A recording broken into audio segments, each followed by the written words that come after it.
Salut tout le monde, c'est Sneaky. Aujourd'hui, j'aimerais vous parler d'une de mes récentes lectures qui m'a marqué et beaucoup plu, c'est-à-dire le journal d'une vie tranquille de, attention le nom, Tetsuya Shiba. Alors, de quoi est-ce que ça cause Non, on va plutôt commencer par le sujet, on va dire, qui fâche. Donc, c'est édité chez Vega. Il y a actuellement 5 volumes sortis chez nous et 6 volumes sortis au Japon. Donc on est pas mal sur la publication japonaise. C'est un manga qui est en full color, avec un format plutôt grand, puisqu'on est au niveau d'une Perfect Edition. Ici, si je compare avec la Perfect Color Dragon Ball, vous voyez que c'est à peu près la même taille.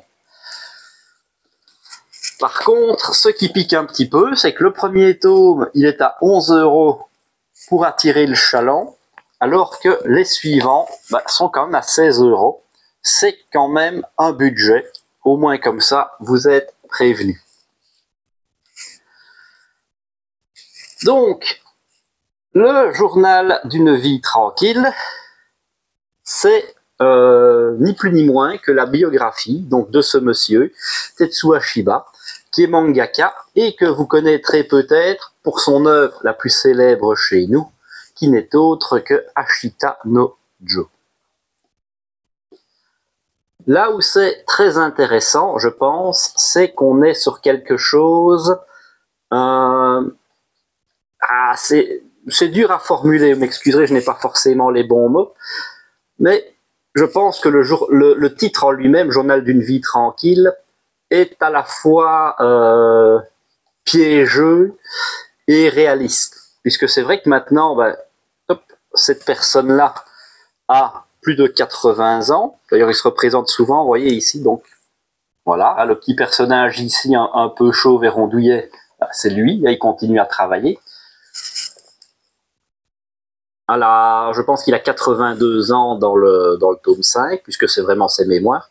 Mais ça va aussi raconter toute son enfance. Et donc, son enfance, il a 7 ans en 1945, quand le Japon perd la guerre. Et lui, il vient de Chine. C'est pour ça qu'il est on le voit ici en jeune garçon.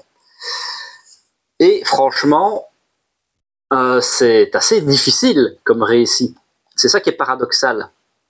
Puisque lui va raconter, d'un côté, son enfance, c'est vrai, un peu insouciante, parce qu'il ne se rend pas compte qu'il y a la guerre qui fait rage, mais quand ils vont devoir quitter la Chine en urgence, parce que les Chinois se rebellent contre la domination japonaise en Mandchourie, tout ça, et qui veulent les foutre dehors, ça va être très compliqué. Ce n'est pas sans rappeler, à certains moments, le journal d'Anne Frank. C'est vous dire un peu la dureté du récit, puisque lui aussi a risqué sa vie avec sa famille, ils ont dû se cacher dans un grenier, donc il y a des parallèles comme ça. Il va y avoir des morts, beaucoup de morts. D'ailleurs, il cite des chiffres, mais on estime qu'il y a plus de 200 000 Japonais qui sont morts en Chine en essayant de rentrer au pays après la fin de la guerre. 200 000, ça fait quand même vachement beaucoup. Et à côté de ça, on va paradoxalement avoir les récits donc plus actuels de ce personnage-là qui est devenu vieux et qui va raconter comment il va au golf avec ses amis mangaka, comment ils ont créé une équipe de baseball. Donc, c'est pas mal non plus, puisque ça va aider à digérer aussi la dureté du récit. Donc, on a vraiment plusieurs pages d'histoire différentes. Déjà, cette histoire donc directement de l'après-guerre, donc c'est très dur et très intéressant. Et puis on a ce côté aussi, alors plus les tomes évolués, il va avoir tous ses débuts en tant que mangaka, puisqu'il débute aussi, c'est partie des premiers à avoir débuté le manga. Ashita no Jo, c'est sorti dans les années 60. Donc, il y a aussi toute l'histoire du manga qui va être racontée là à travers ses yeux, c'est-à-dire les débuts en tant que livre à louer, puis la chute de cette industrie-là, jusqu'à la création des premiers magazines de prépublication tels que le Weekly Shonen Jump. Et lui qui va se lancer. D'ailleurs, à la base, il sera dessinateur shoujo, alors que lui voulait faire du shonen. Donc voilà, parce que fallait bien trouver du travail et fallait bien se nourrir. Il y a tout ce truc qui est intéressant aussi avec ça, parce que ses parents, sa mère surtout, détestait le manga. Il ne voulait pas qu'il aille dans cette branche-là. Mais comme il est issu d'une famille pauvre, bah, c'est toujours bien d'avoir un peu des sous qui tombent. Ce qui m'amène aussi à un parallèle, pour ceux qui ont lu, voilà, avec Une sacrée mamie. On a aussi ces mêmes thèmes qui reviennent, la pauvreté, la débrouillardise, l'après-guerre. Alors évidemment, Une sacrée mamie, on reste uniquement sur le côté enfance, évidemment. Lui, il va enfance, adolescence, âge adulte, vieillesse. Mais je pense que si vous avez adoré Une sacrée mamie, il y a des grandes chances que vous aimiez ce récit-là, parce qu'on s'y retrouve plutôt pas mal.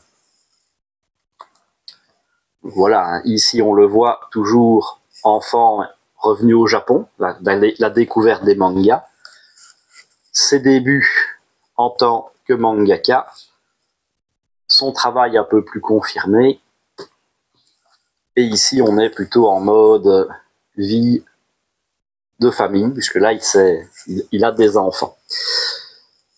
C'est aussi extrêmement intéressant parce qu'on va en apprendre beaucoup plus sur le travail qu'il fait, et notamment autour d'Ashita Nojo.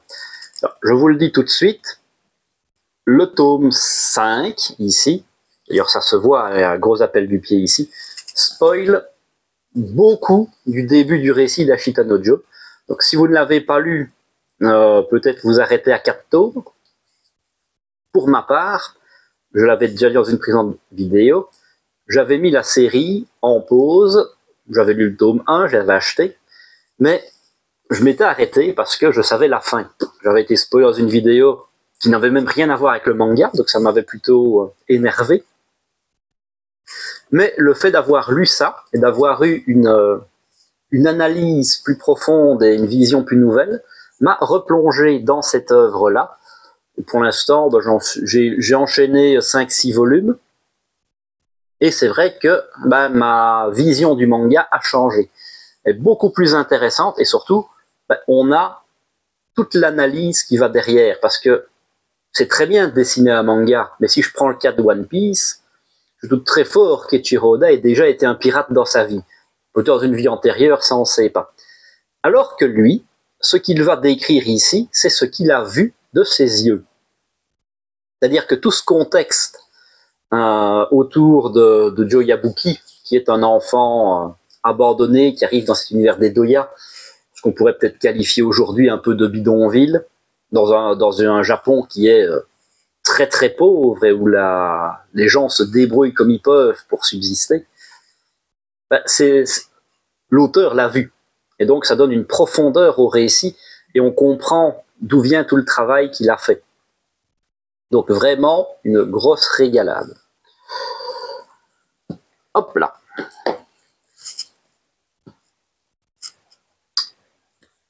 Ouais, voilà, donc je pense que j'ai fait un peu le tour. Je ne sais pas si j'ai réussi à rendre... Ah si, voilà, si, un autre truc que je voulais dire aussi. C'est aussi peut-être un petit détail, mais j'aime beaucoup aussi. Dans le récit, afin d'illustrer ses propos, on a aussi, comme ça, des photos d'archives des personnages dont il parle.